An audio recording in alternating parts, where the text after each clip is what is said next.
राजस्थान में इन दिनों राजनीति गरमाई हुई है। हर कोई एक दूसरे पर बयानबाजी कर रहा है। अभी हाल ही में डोटासरा के बयान से खलबली मच गई थी, जब डोटासरा ने गहलोत पर बयान देते हुए कहा था कि वो अपने आप को चमकाने की कोशिश नहीं करते। उसके बाद अब टीकाराम जूली भी सामने आए हैं। उन्होंने सरकार पर जमकर हमला बोला है।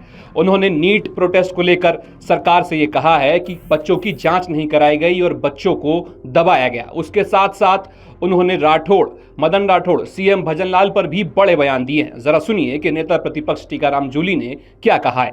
अपनी कमियां, अपनी गलतियां राज्य चुनाव आयोग पे डालने की बजाय खुद के गिरेबान में झांकना चाहिए कि आज चुनाव आयोग की तो स्थिति ये हो गई कि इलेक्शन कमिश्नर को बुलाकर कोर्ट के अंदर फटकार पड़ रही है।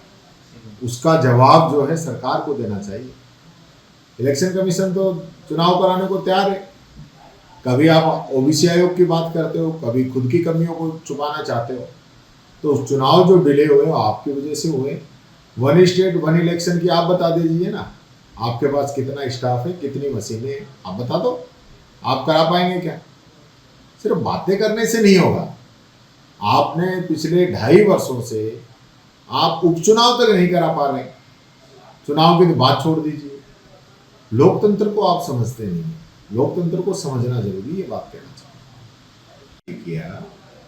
उसमें बच्चों के लिए तो उन्होंने कहा कि मैं माफ करता हूँ, अच्छी बात है। जरा कंगना रनौत जी ने जो कहा उसके बारे में 2 शब्द आप बोल देते कि वो भारतीय जनता पार्टी की एमपी है, उसकी क्या लैंग्वेज है। हमारे राजस्थान में भारतीय जनता पार्टी के प्रदेश अध्यक्ष हैं मदन जी राठौड़ साहब। उन्होंने बच्चों को कहा कि ये भाड़े के टट्टू हैं, विदेशी फंडिंग से जो है ये आंदोलन कर रहे हैं। उनके लिए भी 2 शब्द बोलते। हमारे शिक्षा मंत्री मदन जी दिलावर साहब जो ये कह रहे थे कि दिल्ली पुलिस ने जो किया वो बहुत कम किया है, इससे ज़्यादा होना चाहिए। 2 शब्द उनके लिए भी बोलने चाहिए। उनके लिए नहीं बोलेंगे, बच्चों के लिए बोलेंगे। आज जो बच्चे अपनी डिमांड्स को लेकर ये प्रदर्शन कर रहे थे, उनका भविष्य बर्बाद हो रहा है, पेपर लीक हो रहे हैं, भर्तियाँ अटकी पड़ी हैं, युवाओं की आवाज़ सुनी नहीं जा रही है। उस चीज़ को लेकर आपने 2 शब्द नहीं कहे। बच्चों से आपने माफ़ी नहीं मांगी। जो अन्याय हुआ, अत्याचार हुआ, बर्बरता हुई, उस पर माफ़ी नहीं मांगी, उन पर कार्रवाई नहीं हुई। बच्चों पे पैलेट गन चल रही है, AK-47 चल रही है, उस पर आप नहीं बोले। और आजकल आप रात को वीडियो जारी करते हैं। लोकसभा चल रही है, आप लोकसभा में जाके बोलिए। देश की सबसे बड़ी पंचायत चल रही है। लोकतंत्र के अंदर, डेमोक्रेसी के अंदर सदन चलता है, तो सदन के अंदर बात कहनी चाहिए।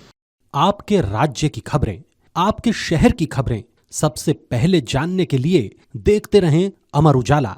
चैनल को सब्सक्राइब जरूर कर लें और पाएं हर अपडेट।